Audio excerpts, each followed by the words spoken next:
नमस्कार, मैं हूं N K Agarwal, civil lawyer, common law tip से।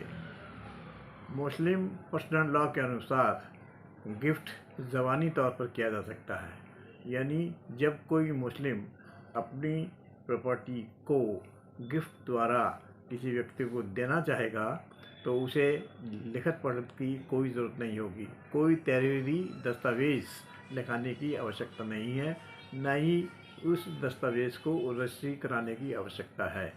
कोई रजिस्ट्रेशन कानून या ट्रांसफ़र ऑफ प्रॉपर्टी एक्ट भी लागू नहीं होगा। क्या ज़रूरी है ओरल गिफ्ट के लिए?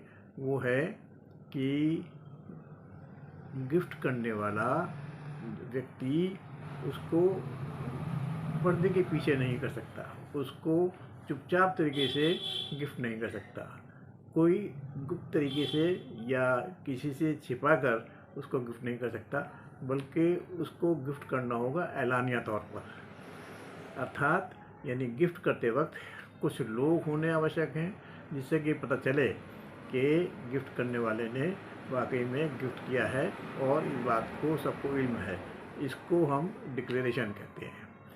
इसके अलावा डिक्लेरेशन के बाद ये ज़रूरी है कि जो बेनिफिशियरी है, जिसके हक़ में गिफ्ट किया गया है, हिबे किया गया है, वो उस हिबे को स्वीकार कर ले, कबूल कर ले। ऐसा भी होता है कि हिबे किया गया और वो स्वीकार नहीं करता है तो वो हिबा कंप्लीट नहीं होगा। इसलिए ये ज़रूरी है जो बेनिफिशियरी है वो उस गिफ्ट को, वो हिबे को स्वीकार कर ले, एक्सेप्ट कर ले।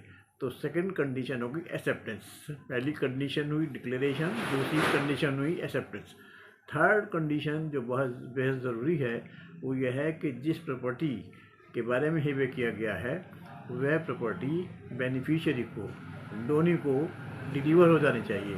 यानी उस पर डोनर से, जिसने हिबा किया है, उसे अपना कब्जा हटाकर उसका कब्जा जिसके हक़ में गिफ्ट किया गया है, जिसको हम डोनी कहते हैं, बेनिफिशियरी कहते हैं, उसका कब्जा कराया जाना ज़रूरी है। इस प्रकार अगर ये तीनों बातें प्रमाणित हो जाती हैं, साबित हो जाती हैं, तो मुस्लिम लॉ के अनुसार, पर्सनल लॉ के अनुसार हिबा कंप्लीट हो जाता है। हिबे अगर रजिस्टर्ड भी है तो हिबे कंप्लीट नहीं माना जाएगा जब तक ये तीनों कंडीशंस पूरी ना हो। इसलिए मुस्लिम लॉ के अंतर्गत, मुस्लिम पर्सनल लॉ के मुताबिक, चाहे दस्तावेज़ लिखित हो, रजिस्टर्ड हो, बगैर रजिस्टर्ड हो, कोई भी तहरीर हो, उसके कोई मायने नहीं हैं। केवल मायने हैं इन तीन चीज़ों को साबित करने के लिए। अगर ये तीन चीज़ें साबित हैं, डिक्लेरेशन, एक्सेप्टेंस और डिलीवरी, तब मुस्लिम लॉ में कोई हिबे जो है पूर्ण माना जाएगा। और कानून के अंतर्गत हिंदू लॉ में के मुताबिक रजिस्ट्रेशन ज़रूरी है। ये मुस्लिम लॉ के तरीके से जो गिफ्ट है हिंदूज़ में वो ओरल नहीं होता। Thank you.